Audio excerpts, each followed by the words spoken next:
Thank you, David, and thanks to all of you for taking time from your life to be here. It's always an honor to be welcomed back to speak again, so I really appreciate this opportunity to be with all of you. We are a tribe. We are a very unique tribe of people who are helping to end the suffering, and that's what we hold in our hearts as we work every day. This is my family, and I was 7 years old when my baby brother was born, and this is when I started changing diapers. So I consider that to be my beginning training as a colon hydrotherapist. No problem. Back then, they did not have disposable diapers. So we had to throw it in the toilet and clean the diaper. Anybody remember this? Or is it my gray hair that is, oh gosh. Now it's so much easier, yes? So I was a party girl. This is my 10th birthday party. And shortly after this, I had a lot of cavities in my teeth. And of course, now you can see how that happened. In a family with 10 children, you did not ever pretend you were sick. It didn't matter whether you said you had a headache or a stomach ache or a sore throat. My grandmother would give you an enema. So this was my next initiation into becoming a colon hydrotherapist. Of course, I had no idea at the time. I just knew I felt better after she put that water in my rectum. I would like to acknowledge my two major mentors who are helping me continue this exciting field of research. This is Mango Mike, my handsome husband, who is responsible for all of the research that I'm giving you. He's like a dog digging. He loves to find new research. And this is Dr. Thomas Rau, my teacher in Switzerland. You can reach him at this Paracelsus Academy website. This is the first medical doctor who ever acknowledged the necessity for colon hydrotherapy in the cleansing process. One of my students came to Switzerland where I was teaching. Michael and I were invited there first time, 1995. And she brought me his videos. These were the big old boxes. Anybody remember the big old boxes of videos? I couldn't believe what I was hearing from this man. He proposed in his special field of biological medicine, Swiss biological medicine, that all disease begins in the mouth. And that if we just clean up the mouth, we can clean up the entire body's ecosystems. I'm sure many of you know we have several microbiomes that are very complex as they interact with our health on the outside, starting with our skin, and of course on the inside with our digestive processes. But this was a fascinating piece for me. We are more bacteria than we are human cells. If you could see me under an infrared light, and the rest of you as well, you would see that we are actually surrounded by this cloud of bacteria. And right now we have a distinct microbiome in this room with all of these clouds interconnecting. We're inhaling each other and exhaling each other. These are just a few of the bacteria that they are isolating on the skin. This one really shocked me. They took samples on the train and they began to try to identify what they were finding on the doorknobs and on the seats and on the railings. Almost half of it was unrecognizable organism. 48% they had no idea what it was. So what I love about this particular slide is the very last sentence. We are still in uncharted territory with the microbiome research. We're just beginning to understand how big this is, and I think it will remain a mystery for as long as I'm alive. Clearly, there's a controversy now. Does the mother's microbiome influence generations to follow? Scientists are actually split on this. But of course, the birth process can make a huge difference. Was it a joyous event? Were you a wanted baby? How healthy were your parents? Were they drinking? Were they smoking? What was your birth process? Is it a C-section? You missed the vaginal microbiome coating your body if you have a C-section. Was your mother given a lot of medications? Were you breastfed? Was the home a happy home? This will influence the health of this child for the rest of their lives. So this is the question that the science are asking. Could the baby's very first bacteria even take place and take root in the baby's body before they're born? I just love my husband Michael because he blows me away with the research that he finds. When I started putting this together and I looked at the influences that really give us what we have happening in our bodies and our minds, beliefs and awareness is bigger than the environmental choices, the life choices, and epigenetics has been scientifically documented to only influence 17.9% of what's happening. When people say, oh, it's just my genes, you must remind them, 17.9% is your genes. That gives you over 80% influence over how your body responds with health and well-being. Nutritional choices absolutely change gene expression. Now, I will admit this was a small study of 786 individuals, but there it is in writing. It was quite profound for us to find this. So what are we carrying around? They have broken it into several categories, viruses, et cetera, I'm not going to go into all of that because I think it's a field of study that, again, will grow. But for now, we just keep in mind how complex we are, and the people walking into our practices are just a big bag of bugs. There are two main families. We heard about this morning. Bacteroides has turned out to be the most prevalent and the best bacteria. It thrives on fiber, not sugars. Firmicutes, on the other hand, is more prevalent in people who have a tendency to gain weight.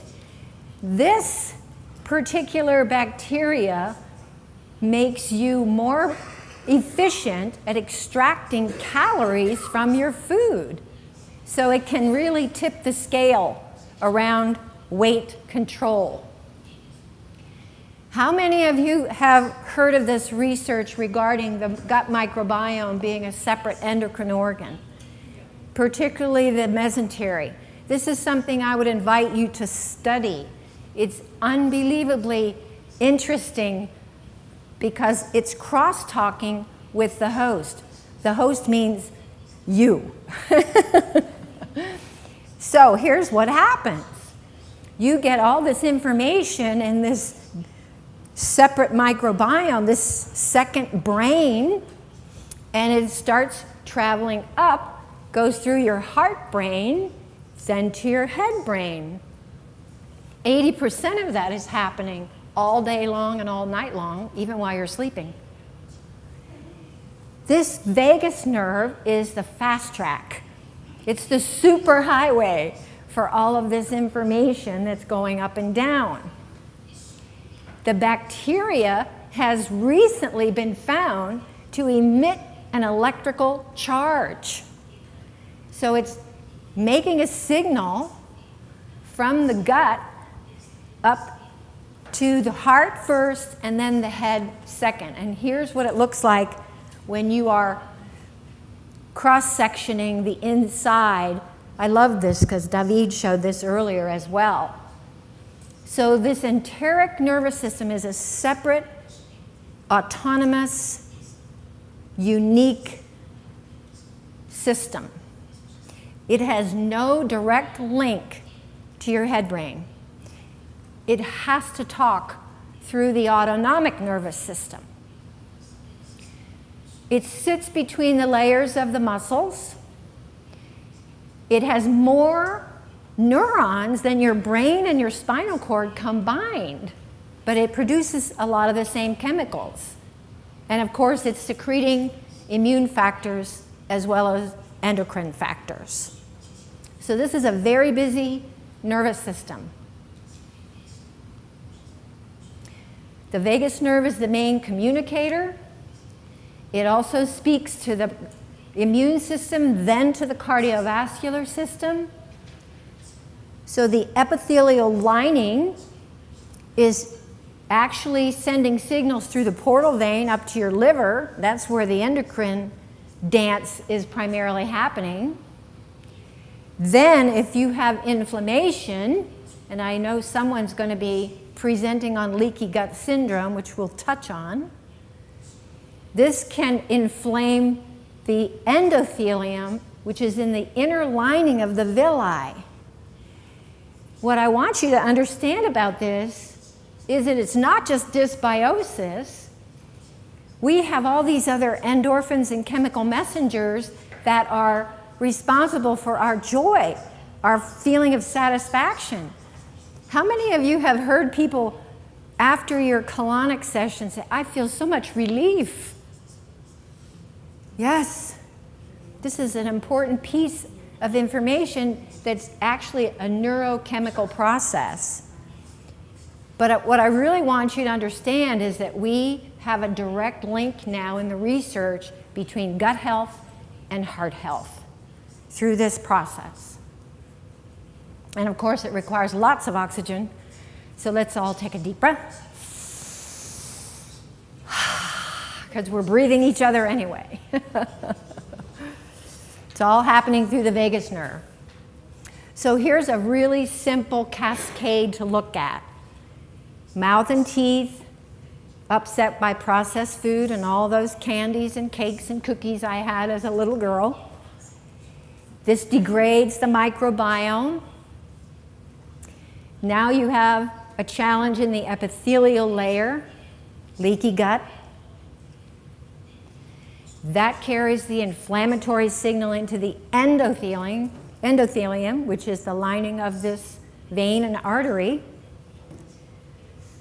Dysregulation of the immune system, which we heard about this morning, autoimmune challenges, people coming to you with endocrine challenges. And of course, last on my list is epigenetics. So, all of this is cascading to give us the epidemic that we have now with the autoimmune diseases, diabetes, obesity, cancer, cardiovascular disease, and dementia.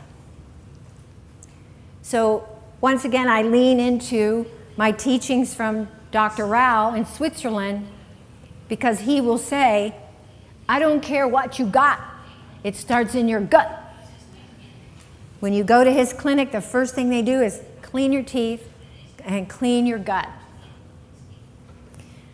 He says it very, very simply. The teeth are always involved. I so appreciated this slide this morning with the periodontal disease. Did you know that every tooth relates to a meridian of the body? How many of you knew about this connection? This is very, very wonderful. Every tooth relates to a different meridian of the body. So in my case, you're going to see my mouth before I had all this cleaned up. I had all these molars in the back full of mercury, amalgams, root canals, and I had chronic challenges with my lungs, my spleen deficiency. It's been amazing to see the connections.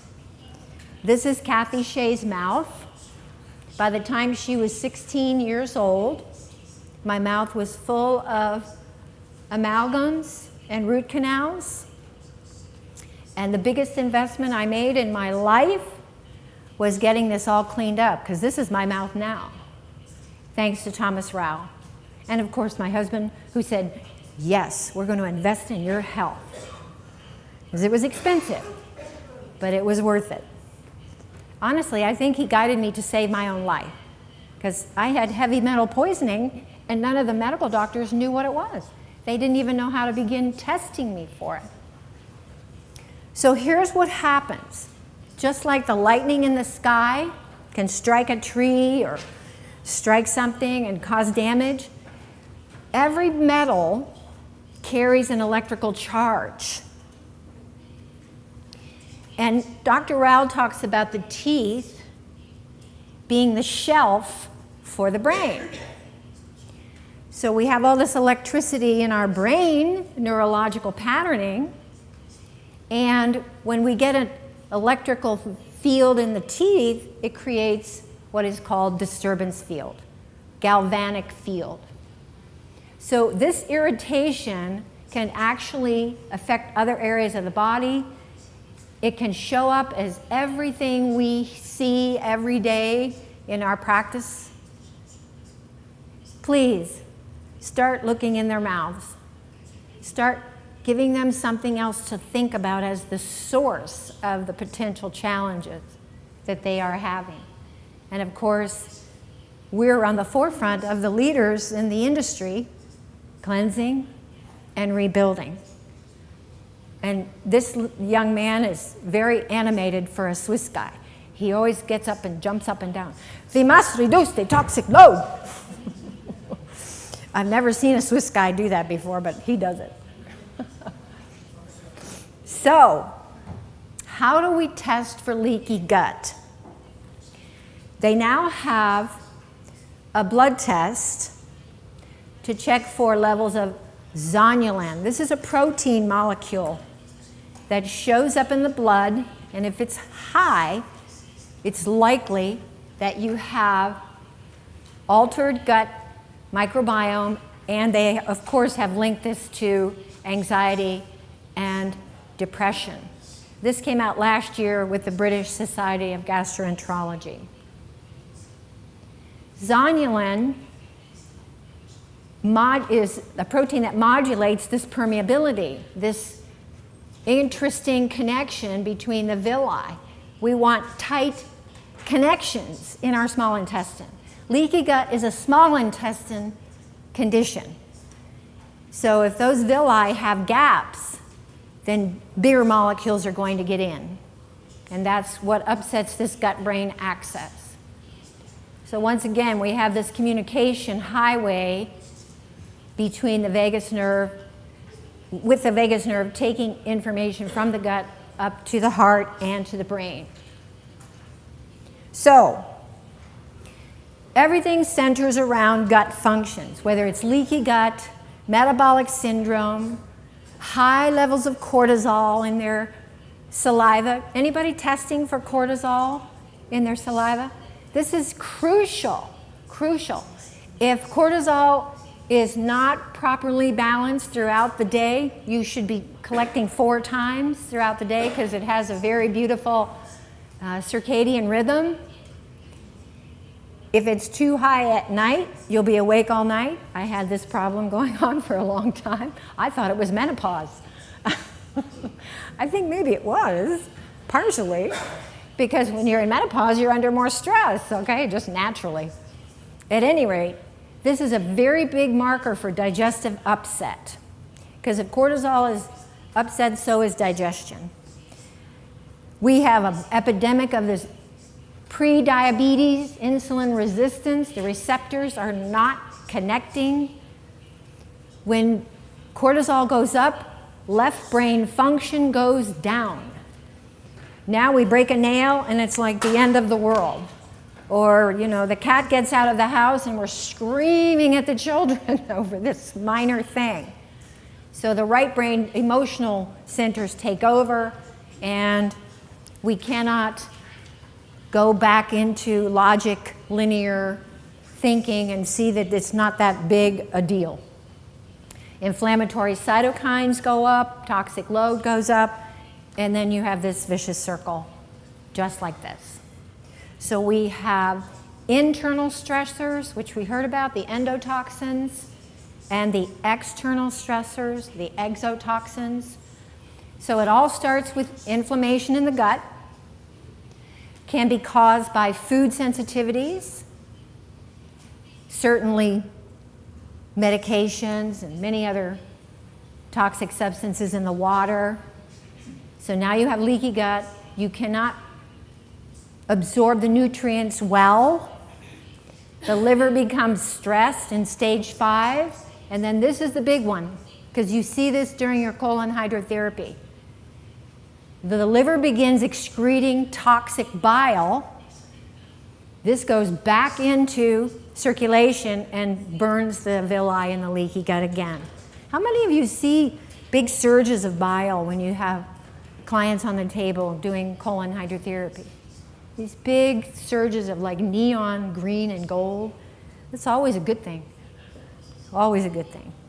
So this field of research that I'm just touching on in this 45 minutes is something you definitely want to continue to look towards for your own growth, and certainly to educate our clientele and our people. How many of you are instructors that are apprenticing people or teaching?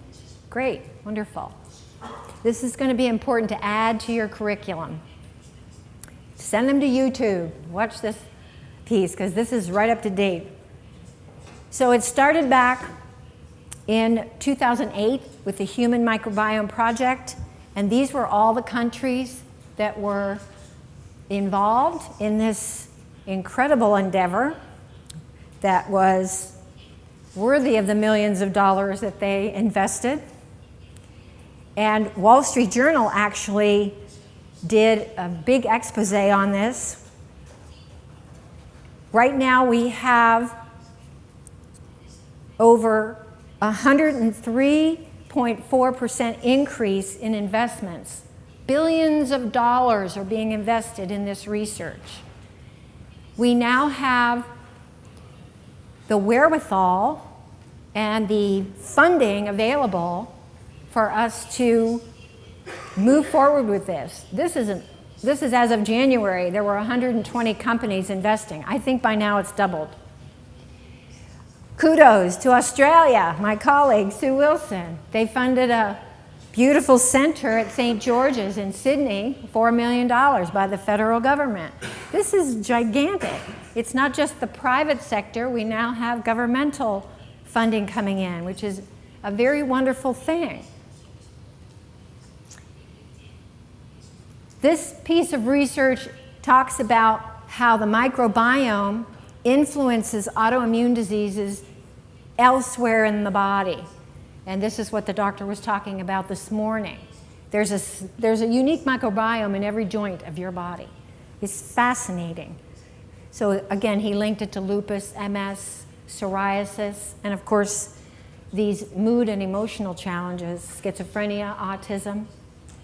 So once again, we're back to this cortisol link and how it is affecting the metabolism. So the metabolic syndrome is epidemic. I found this fascinating when I was doing my homework on serotonin, because I was reading about how we produce 90 to 95% of it in our small intestine. Did everybody know this? Raise your hand if you knew this. This is big. What was interesting was it's a cell called the enterochromaffin cell.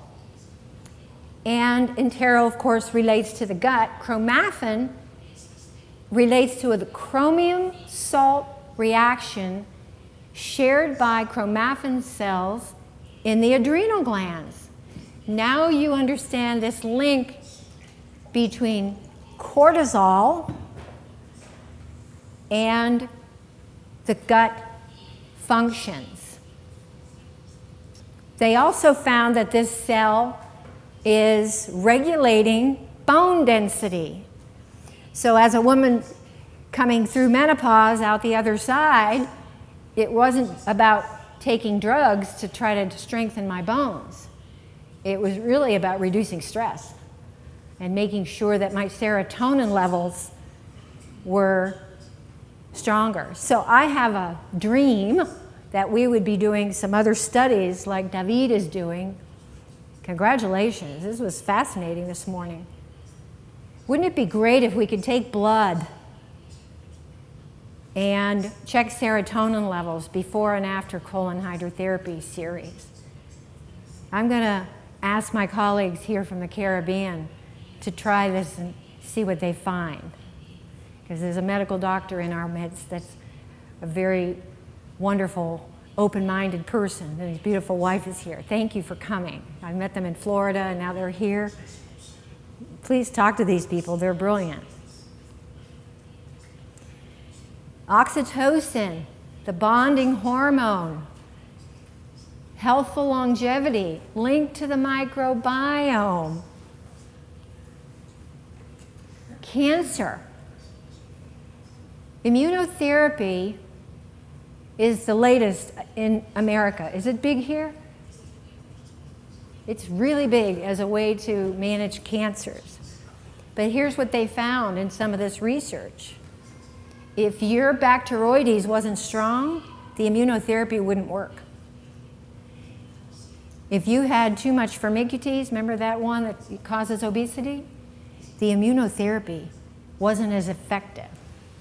So they're really beginning to start making connections between individual families of bacteria in some of the more interesting connections. Parkinson's disease, motor deficits, directly linked to inflammation. It's called neuroinflammation now. This is one of the leaders in the field. I put his YouTube up here because you're going to see this presentation on YouTube. And if you go to this link, you'll hear him speak in English, of course. He's from Ireland, but he's obese. You can see. But he's a leading researcher on the gut microbiome. He has made a map of the bacteria to the neurotransmitters. He has been able to isolate which bacteria actually make the serotonin, which supports this. This is phenomenal research. I presented this in Italy in 2015, and I predicted they would be prescribing probiotics instead of Prozac. And guess what? That's what they're doing. They now have a whole new terminology for this field. It's called psychobiotics. And of course, all the drug companies are involved. So there you have it. But wouldn't it be great if we could give somebody something that would really benefit them instead of causing more leaky gut like the other medications do? It's a whole new field of study. This is a phenomenal young woman, Emily Deans. Sue, you would love to hear her YouTube here because she talks about using worm bacteria as a way to help when there's dysbiosis. She is way over here on the left side of what I consider to be sanity. But I love her because she's a young mother.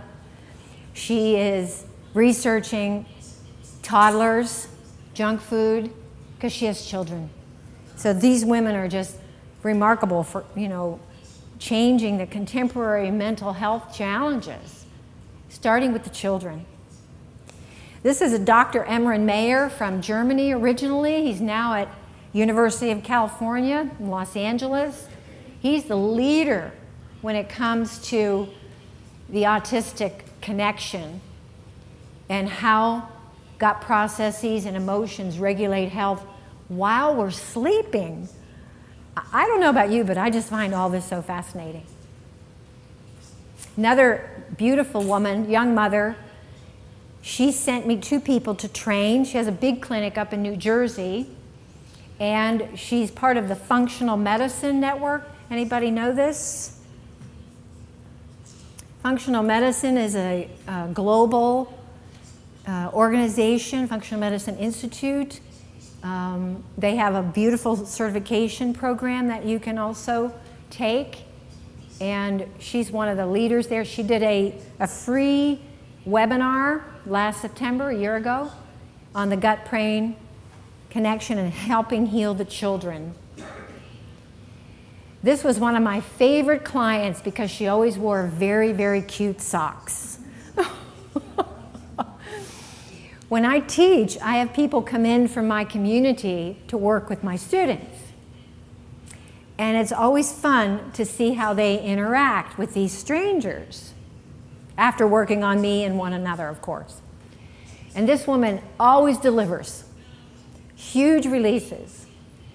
So what we've learned with our very gentle Shea way and our slow fill method is how important it is to pay attention to the autonomic nervous system patterning that shows up with the client. Obviously, we're controlling temperature and pressure, but this individualized client pacing is so important. Sue and I talked about this last night at dinner. You cannot do the same thing all day, every day for each person that comes in. So what I teach is how do you know what to do? How do you adapt to what is being presented with this autonomic nervous system? So we can increase muscle tone, increase relaxation. Vagal tone is all about relaxation. So I'd like to just have you do a small practice with me. If you'll put your pens and your papers down and just rub your hands together. One of the ways you can increase vagal tone is by charging your hands with your heart energy. So that you want to imagine your heart is actually making this friction and this electricity. And now you're going to close your eyes and you're going to just stroke your face very gently with your hands down to your neck, as light as possible. Breathing and relaxing. Breathing and relaxing. Breathing and relaxing. And just notice how different you feel right this moment after just a few seconds of doing what I call vagal stimulation, relaxation. So important. So, let's talk more about this vagus nerve and how we can actually use this knowledge. My goal for this lecture was to send you home with some tools in your toolbox. So I just gave you one. Now I'm going to give you another one, and this has really made a huge difference in my practice. Thank you, Michael Shea, my handsome husband. Did you know that the vagus nerve ends in your transverse colon?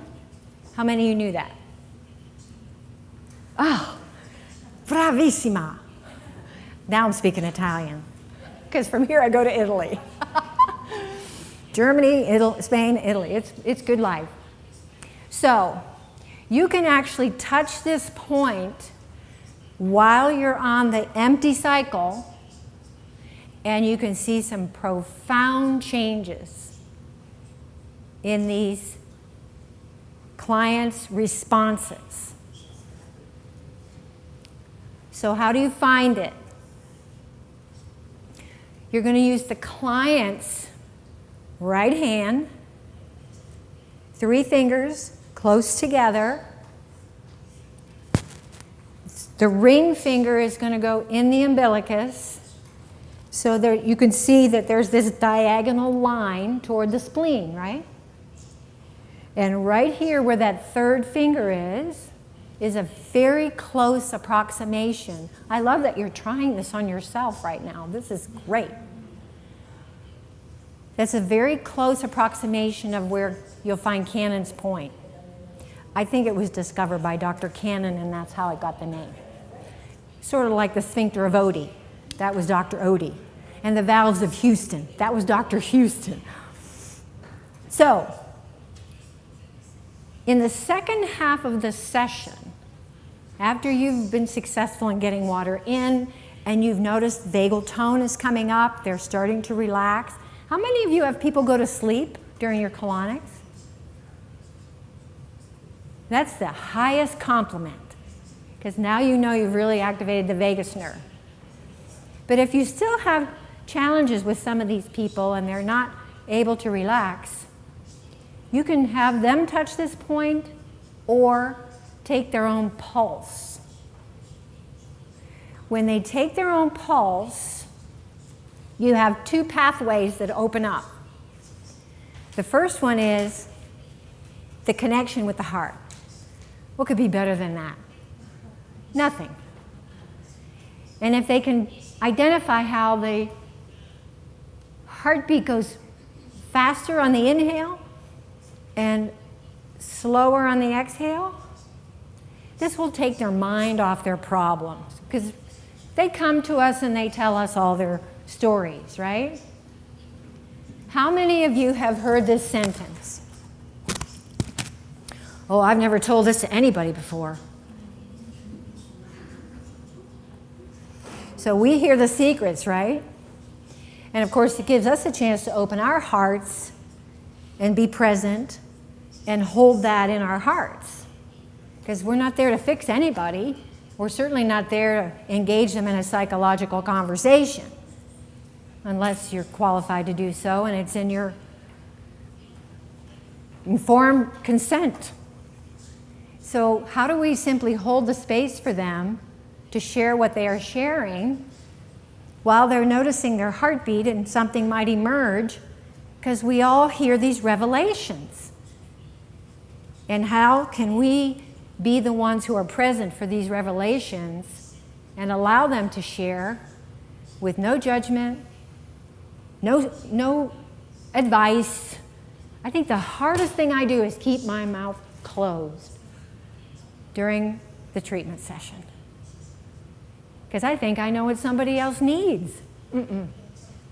This is the height of arrogance. I did it for so long, but thank God I got some gray hair, and I learned I don't know what anybody needs.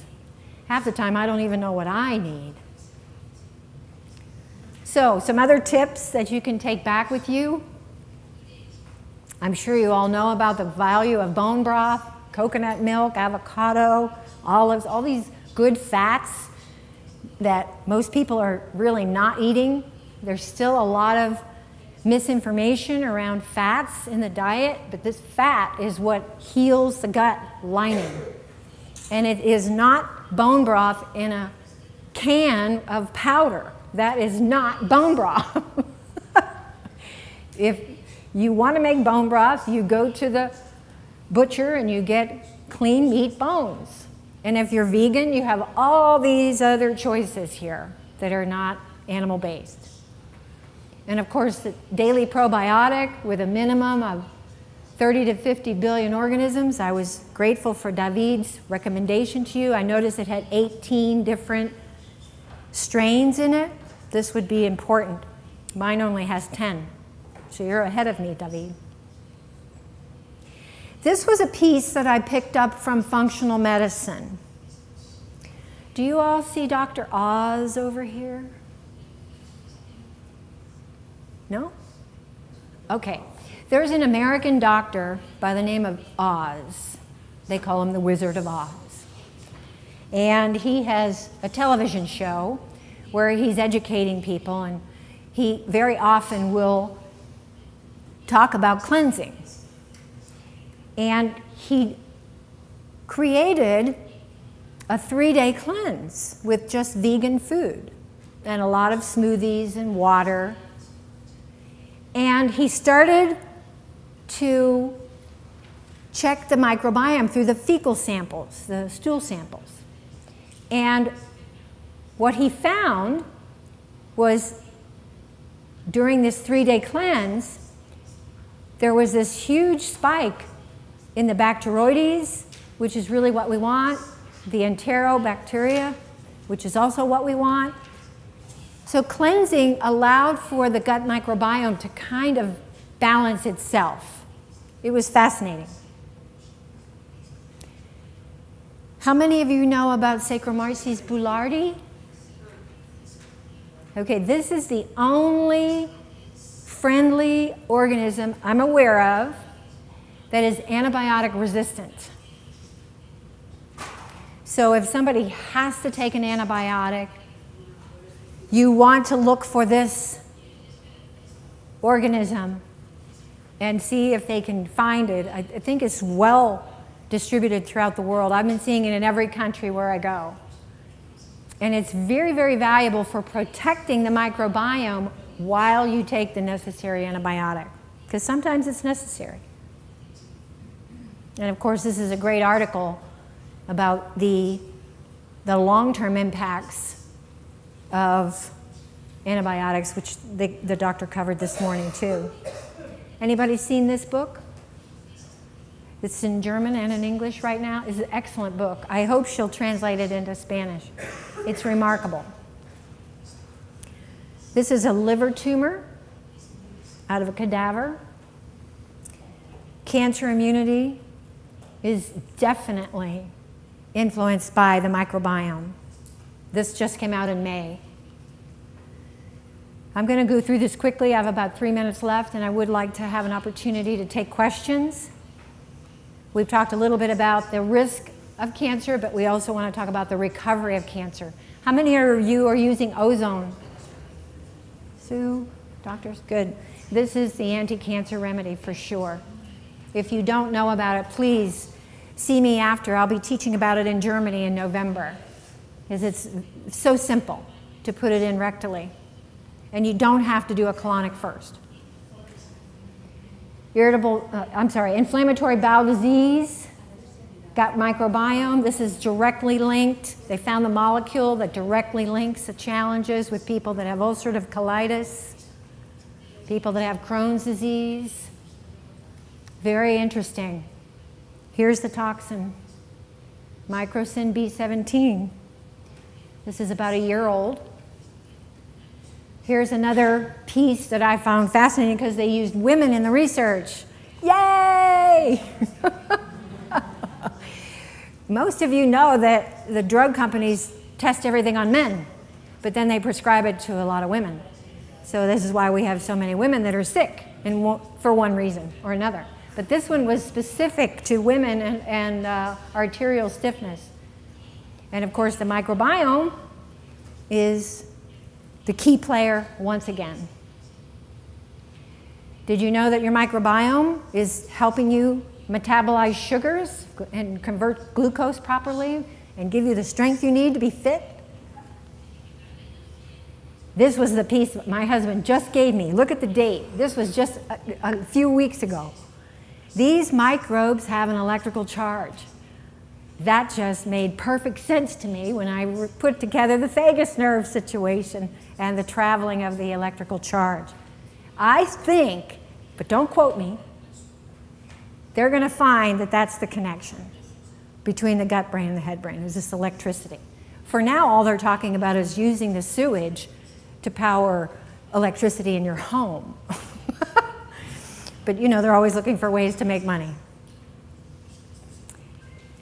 So, I will be teaching at my beautiful campus in the Black Forest of Germany, near Basel, on the 5th through the 11th of November. I'm teaching specialized protocols that I've developed over the last 25 plus years.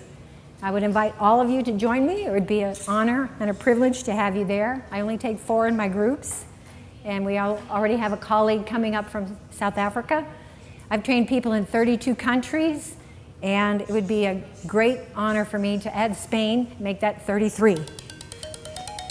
Cathy, your time is up. How do I stop it? Thank you. You can also follow me on Facebook, Cathy Shea School. I usually post the current research there.